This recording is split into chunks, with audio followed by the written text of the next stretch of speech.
Some of us have come across these terms somewhere on SAP. For some, we are aware of what our company has defined as codes for these terms, but we lack the basic understanding of what these terms really mean. So in this video, I am going to be simplifying these terms as much as I can for better understanding. Let me assume that right there in your head, these terms are scattered. But walk with me as I simplify these terms one after the other and show you their applications on SAP.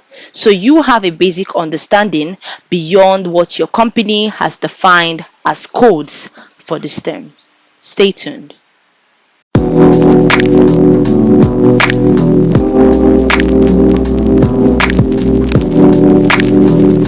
We are going to use a scenario that is very relatable to every one of you.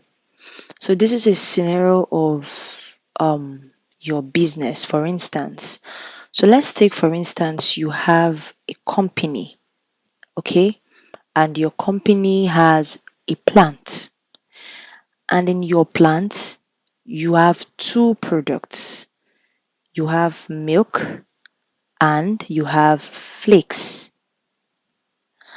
And of course, you know that for the production of flakes and milk, you definitely need machines in producing these products. So let's assume for the production of milk, you have machine A, and for the production of flakes, you have machine B. For the optimal running of these machines, you need maintenance activities being carried out on these machines. And so we have these guys over here. Okay, so this, let's take for instance, one of these guys is a mechanical person and the other guy is an electrical person. And at the other sector, you have a mechanical person as well and the electrical person as well. So I want us to put this in our mind, this explanation in our mind while we explain what maintenance plans is from this scenario I just painted. So I'll go over again.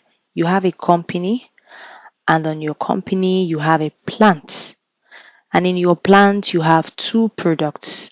You have flakes and you have milk. In the production of your milk, you have a machine A for the production of milk, and for the production of flakes, you have machine B. For the optimal running of these machines, you have two staffs, each on both areas. We have one mechanical and one electrical for both intervention and maintenance of machine B, and one electrical and one mechanical for both intervention and scheduled maintenances and all other type of maintenance that you're going to carry out on this machine A. So let's quickly define what maintenance plans is. Simply put, maintenance plans is the plans where the technical objects, and when we say technical objects, we are talking about these machines. We have a machine A, we have the machine B, where the technical objects are physically present, okay, and maintenance activities are carried out in this area. So I want us to take note of two things. The first thing is the maintenance plant. In the maintenance plant, you can find your technical objects, which is one, and two, in the maintenance plant, maintenance activities are carried out. So for the technical objects, we have our machines, presents, and every other accessories that are going to be used in the production of my flakes. And for the maintenance activities, we have both the mechanical and the electrical technicians on flakes and mechanical and electrical technicians on milk to carry out the maintenance activities. So this area is called the maintenance plant, because there is no sort of planning of maintenance going on around here. At this area, we talk about execution of the job. we talk about execution of the job. And for the job to be executed, the technical objects, which are our machines, have to be present for the job to be executed.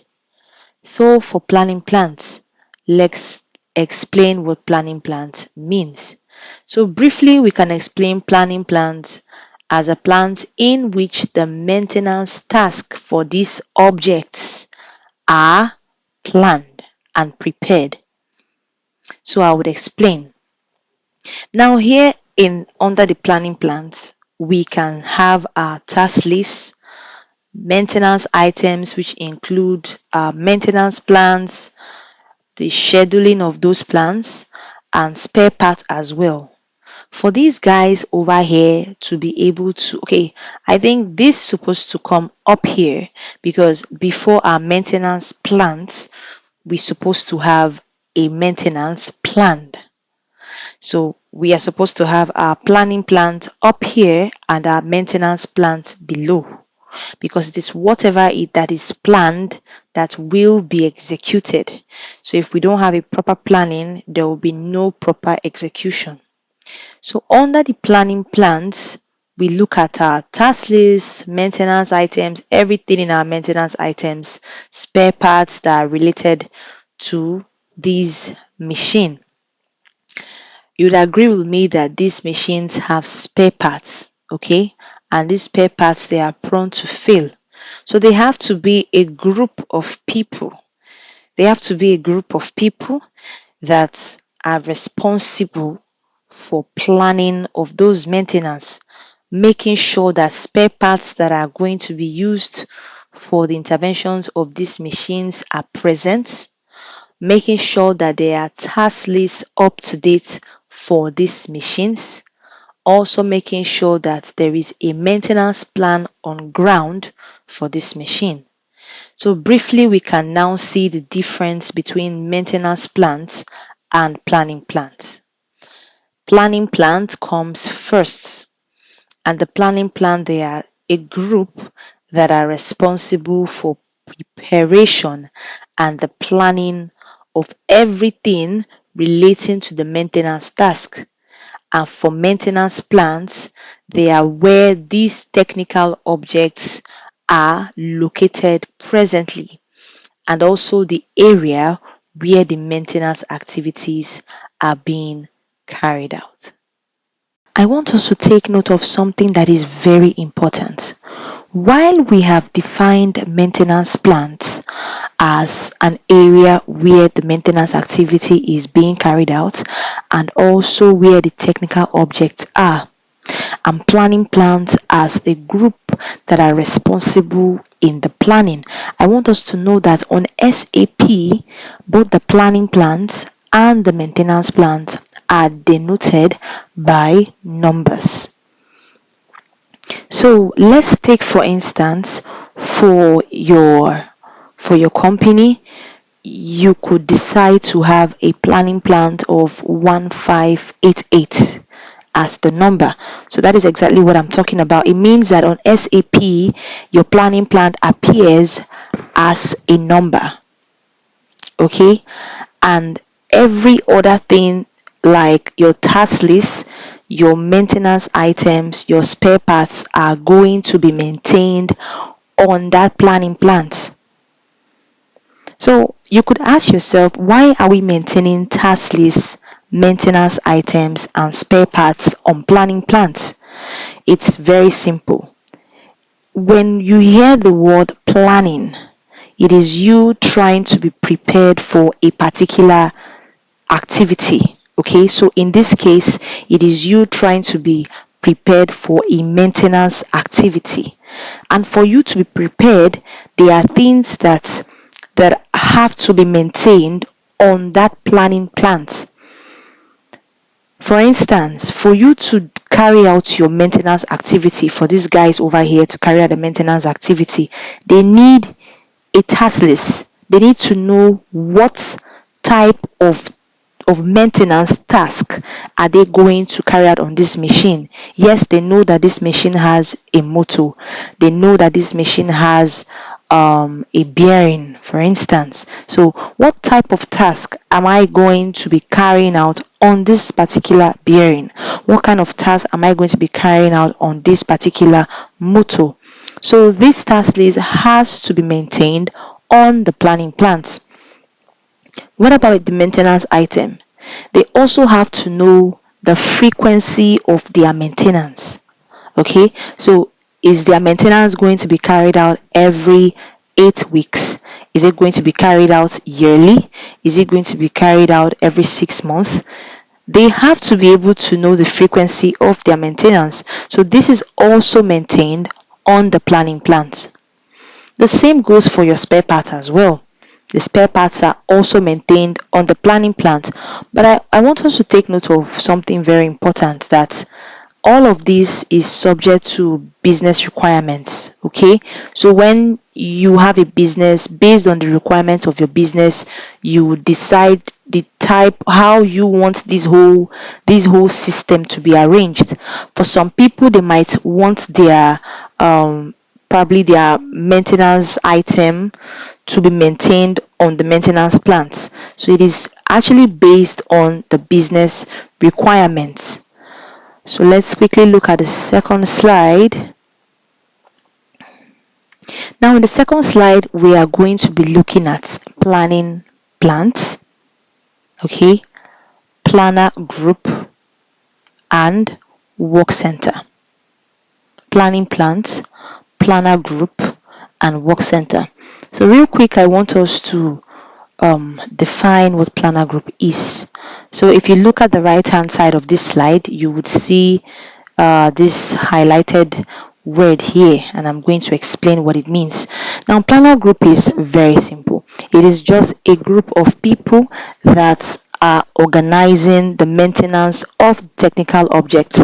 In our previous slide, we had already explained from what I had created, that the technical objects are the machines in that instance. Okay, so when we talk about the planner group, they are just a group of people that are going to be organizing the maintenance of a technical object.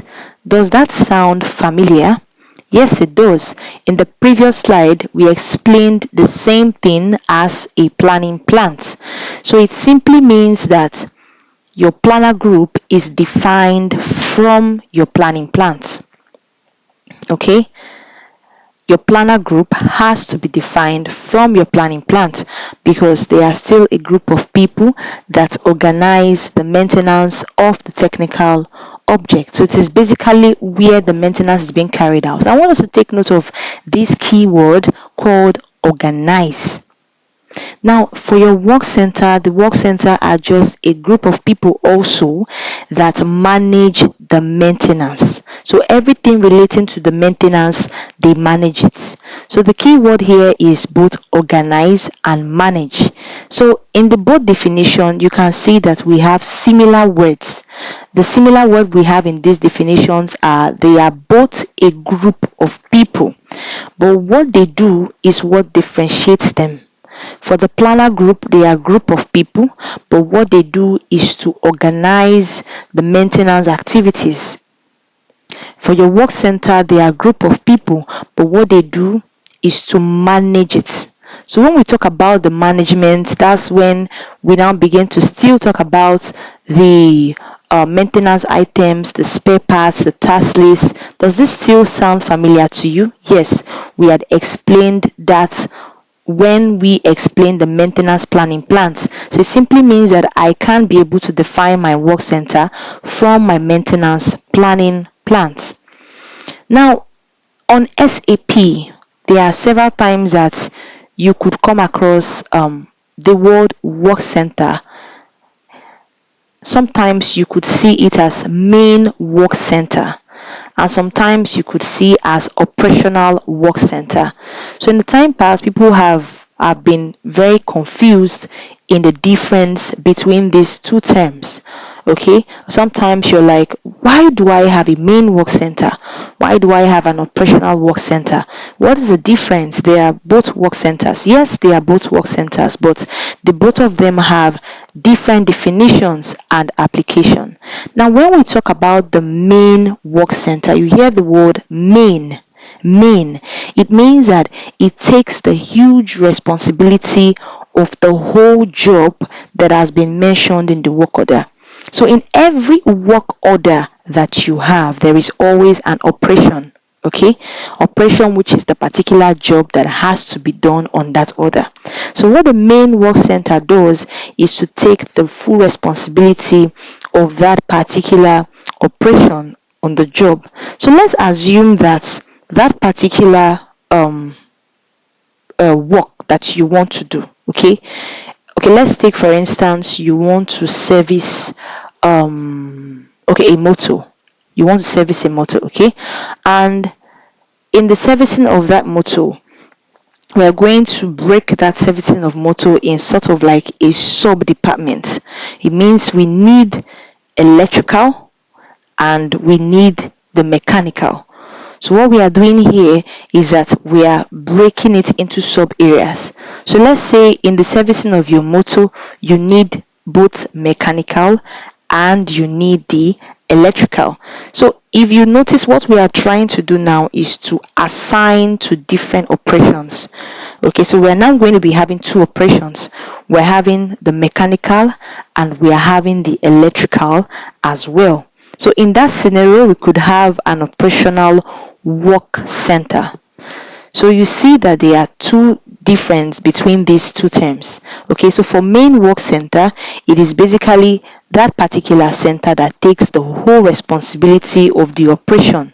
Okay, then if you are going to be having sub areas or sub operations, then you could also decide to have an operational work center.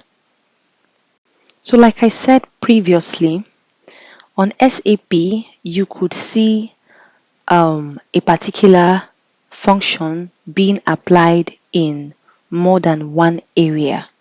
Like when we looked at the work center, we saw that we have the main work centers in some area, and then sometimes we can also see the operational work centers, and we had already explained the difference between these two. So the same thing applies to planner group. Sometimes when you open SAP, you could see planner group appearing in a different transaction. You could see planner group appear in one transaction, and in another transaction you still see planner group appear. So they are still the same planner group. The only difference is in the setup area. So that is what I want us to look at real quick. So I want us to look at the setup areas where planner group can be applied. So the first setup area I want us to look at is that planner group is applied in situations where you have to identify the persons or group who organizes the maintenance to be carried out on the technical objects. Okay, so when we open up a maintenance plan, for instance, if we go to our maintenance item and you open up probably you display your maintenance item, you would see the column where it is indicated the maintenance planner group. So the maintenance planner group has to be there on your maintenance item because it has to be able to identify those persons that are responsible to carry out those maintenance on the technical object. So if, for instance, based on the example that we had, that you have a plant, okay, and in your plant you have two products, and those two products you produce in two different areas. So if you have a maintenance item for these two machines responsible for producing your two products, okay, you actually have people assigned to that area. Like what we saw in the first slide, we had both a mechanical and electrical person. So when we have a planner group set, it enables us to be able to identify the people that have been placed on that particular area for the maintenance. So on SAP, when you display your maintenance item, you will definitely see your maintenance planner group there. The planner group that you have defined will have to be there so that they can be able to tell which individuals or groups are responsible for that particular maintenance to be carried out on the technical object. Another setup area again where planner group comes up is in task list.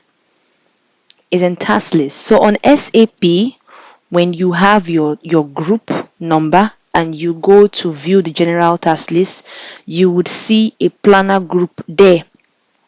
Okay, so when you see that planner group there, what it is trying to tell you is that it is trying to help you to identify the owners of the task list. From the first slide, we saw that we have a plant, and in our plant we have two products produced in two different areas and two different machines responsible for producing them. Now these machines have to be maintained, so they have different task lists because they are different type of machine. So if we are having the planner group in the task list, we are having that planner group to help us to identify the particular owners of that task list. Okay, so we are having that planner group to help us to know that these are the people that are responsible for the task list. Another setup area where planner group comes into place is in capacity planning. Now this is very important. Okay, now when you have your work center, probably over the span of 1 year, you have used your work center in creating work orders, and notifications. So depending on the number of work orders or notifications that have been created on that work center, okay, there is always a load on the work center, and so there has to be some sort of capacity leveling. And when we say capacity leveling, what we are trying to do is to balance the load at the work center. So in capacity planning, the planner group also comes in place. Okay, so when we view capacity plan on SAP, you still see the planner group there on SAP. So when we are creating planning plans and maintenance plans on the system, like I previously said, all of this is based on the business requirements. So I'm going to give two scenarios of business requirements on how these plans are created. So in scenario one, we have a planning plant, okay, and we have a maintenance plant, and the planning plant is in a different location from the maintenance plant.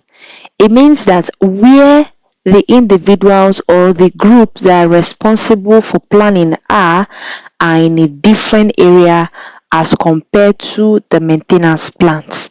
So the issue is, what is going to be the effect of this type of setting in a situation where the planning plant is different or is far away from where the maintenance plant is? They are not in the same area. What can be the effects? So in this kind of situation, we are going to have just one planner group. Okay, we would have one planner group that will be responsible for planning the maintenance for the maintenance plants.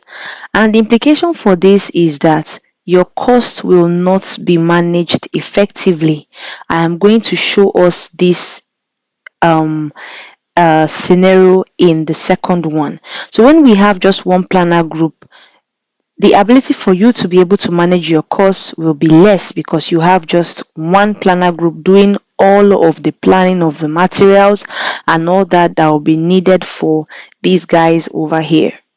For scenario 2, we have one planning plant, and that planning plant is serving 4 maintenance plants. Now in this kind of scenario, we could have more than one planner group. Now each of these individual maintenance plans could have individual planner groups in this situation. Now in this situation, our costs will be properly managed. Why? Because each of these maintenance plans have their own team members. Okay, they have their own team members, they have their own mechanical, electrical, production guys, they have their own members, and also they have their own spare parts, their own spare part machines. So why I think I prefer this scenario is because experts from here could also be used in this area or this area or this area. But for these guys over here, they can be so overwhelmed because they are the only ones with the ideas and all of those. So they don't really have any other external individuals that could also, that are working in the same plan, that could share ideas. And one other thing within these guys is that the spare parts used here, depending on the machine, they could have similar features. Yes, there are times when they could have similar features, and this paper that is used here could also be used in this area. So you see that our cost is managed properly at this point as compared to this. But like I said, all of this is still based on the business requirements. So based on the business requirements, it depends on how you want to design your own system to look like. Now we've come to the end of this course. See you in the next video.